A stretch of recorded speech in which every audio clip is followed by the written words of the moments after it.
We really appreciate you joining us for our 2022 update on the current financial and operational outlook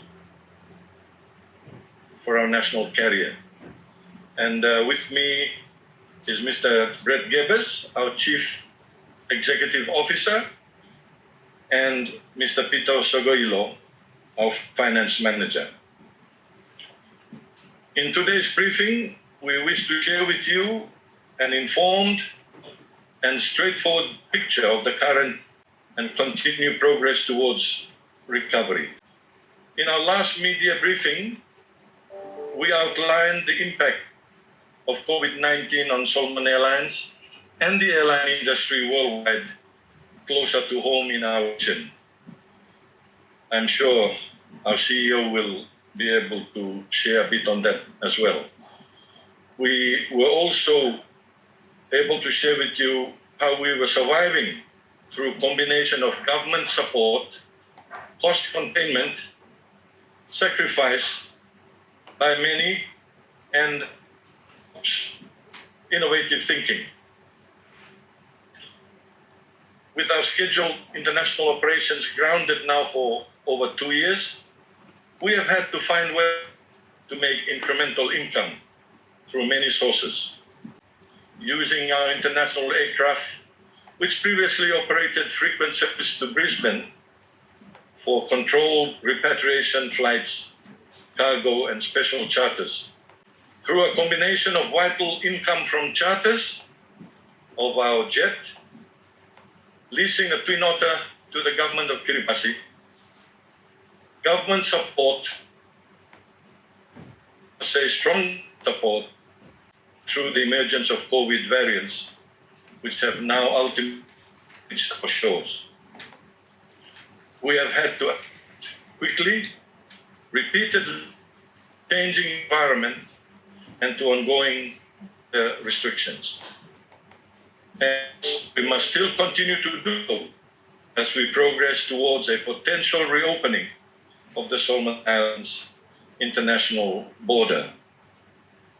On finances, at the beginning of this year, Solomon Airlines was poised to improve its revenue from both international and domestic services. The operating environment changed dramatically when COVID arrived on our shores and into our communities. Our flight schedule was hit hard and passenger numbers plummeted to a record low. We are very grateful that our national government stepped in again to assist mitigate the sudden big drop in revenue with a funding support of SPD 6 million, and the Australian government through DFAT has assisted in subsidizing the cargo services. As well, the international route to Brisbane. Going forward, the national airline will need financial injection from the national government, and we look forward to the opening of borders for international flights and the lifting of domestic travel restrictions. Increasing the scale and scope of our trading opportunities will greatly help our national airline trade out of this very difficult situation we are experiencing. Our A320 jet continues with the service to Honiara to Brisbane, and is now a twice-a-week service and still flying charters, including support for Air Kiribati, as I've mentioned. The Dash 8 is undergoing a major sea check in Perth, Australia, and should be ready for commercial operations again around June, which is central to our preparation for the reopening of the Solomon Islands borders, which we are anticipating for July 2022, as announced by our government. And so since the 28th of March, domestic passengers are able to fly to and from 20 destinations in our airlines network. All of these subject to meeting Solomon Islands government COVID requirements for travel. As we restart our flying, we will closely monitor passenger and cargo requirements and will add further flight frequencies as they are needed. As part of this, we also reintroduced our 21-day advance purchase discount fares on select routes to incentivize bookings. We believe that as people become familiar with the new requirements, we will see more people flying, and we are prepared to scale up our operations to ensure we can fly everybody where they need to go. Our Yumi Together holiday program has been reintroduced, and Solomon Airlines has joined with 30 local tourism operators, Tourism Solomons, and the Ministry of Culture and Tourism to announce the restart of the popular Yumi Together Holidays program following the recommencement of domestic flights. Prior to the recent impact of COVID-19 and suspension of all domestic passenger flights from Honiara, the program had recorded its highest ever monthly volume of travelers. In total, over 650 passengers have taken the opportunity to see new parts of our country. We are now ready to welcome guests across 7 provinces, 10 destinations, again, offering up to 50% of holiday packages, combined with discount Solomon Airlines flights. We are also now increasing our international schedule flying, and this has been a significant announcement under our Return to Flying program made yesterday. And this is to do with the reintroduction of a second weekly service between Brisbane and Honiara. In making that decision and announcement, we are moving a step closer to rebuilding the airline's international schedule, starting with Brisbane, our main international gateway. The decision to add an additional international service follows confirmation by the Solomon Islands government that border reopening planning is underway. And so, in collaboration with the Australian government's Pacific Flights program, the extra service will provide additional opportunities for passengers and cargo movement between Solomon Islands and Australia as we progress toward reopening Solomon Islands international border.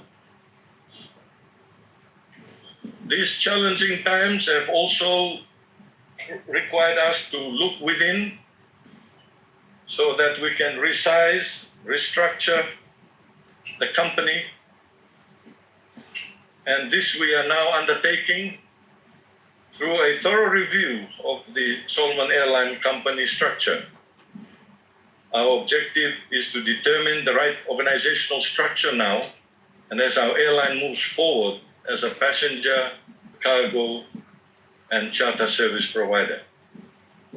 We must take into consideration that it will take several years for passenger demand to recover to pre-COVID levels, and that our business is not the same, and indeed will not be the same for several years yet. The new normal that awaits us with ongoing testing and safety requirements is already being experienced around the world. Many countries across Asia, Europe, and the USA, and now the Pacific, are opening up to the world based on high vaccination rates and a standardized COVID-19 test program. It will be the same for Solomon Islands. We already mandate wearing face masks on our aircraft, have in place onboard COVID-19 safety procedures, and have been actively informing passengers of requirements. And supporting approval processes will still be required by the Solomon Islands government. As people become familiar with the changes and new requirements, travel will only get easier and more open from here on. And that is something we all look forward to. But in the meantime, we are also preparing so that we can ensure that from July, when we anticipate borders will open, we can quickly switch on the next phase of our return to flying program, including Pacific Islands destinations, and more frequently from Brisbane. As always, we have great appreciation for Solomon Islands government, the Australian and New Zealand governments, who have been closely collaborating with us. Government support in various forms has been crucial in ensuring that our airline has survived this far and continue to survive throughout the COVID-19 pandemic. It is vital for our economic future that we can again safely connect Solomon Islands with the world once more. There is no doubt that currently the Solomon Islands emerges from a very frightening period of our country. Hope is on the horizon. However, we are still in challenging times for our community and for our business. Solomon Airlines today is a story of survival against the odds, because the commitment to maintaining our national carrier has come from our national government, development partners, our management team and staff, pilots and engineers, and our many loyal customers and stakeholders who want to see Solomon Airlines recover, survive, revive, and thrive. The media is a very, very important partner in this pursuit going forward. We all understand that this will take some time, and we are grateful for that support. The socio-economic development of Solomon Islands and Solomon Airlines go hand in hand, and each one relies on the other. A stronger economy will facilitate development of a stronger airline. A stronger airline will support stronger social and economic growth. In closing, I would also like to take this opportunity again to thank the directors, Solomon Airlines Board, CEO, management, and all staff, pilots and engineers, Solomon Airlines in the country and in Brisbane for the strong efforts, dedication, and commitment to our national carrier. You follow every staff, the pilot engineers, Otalo province, and you follow Brisbane. Me follow Paro Luxave, lo you follow every hard work of lo you follow. And you must go ahead strong together. You try and best play me more, or continue work hard for making national airline blue me and me come up good. I would also like to use this opportunity in closing to thank you, members of the media, for staying with us on this story, for taking an interest in Solomon Airlines, and for accurately reporting on our circumstances. Your commentary is particularly important and influential. Thank you, Tumas.